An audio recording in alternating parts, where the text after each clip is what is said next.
question number 2. Which choice provides the best evidence for the idea that Bella is able to quickly communicate her feelings for Sanjay? So this is the keyword in the question. All you have to do is just look at the keyword and take a look at the 4 options and see which line option talks about her ability to quickly communicate her feelings to Sanjay. So let's look at the question. Yeah, 11 to 15, 15 to 17. So I'll just underline the line here. 11 to 15. Okay, 15 to 17. Then you have 20 to 24, 25 to 27, 20 to 24. Okay, so not this, 20 to 24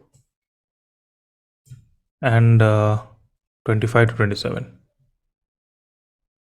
25 to 27, this one to this one.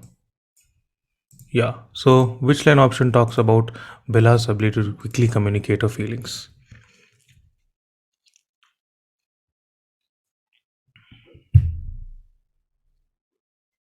20 to 24 would be sufficient, right? 20 to 24, yes.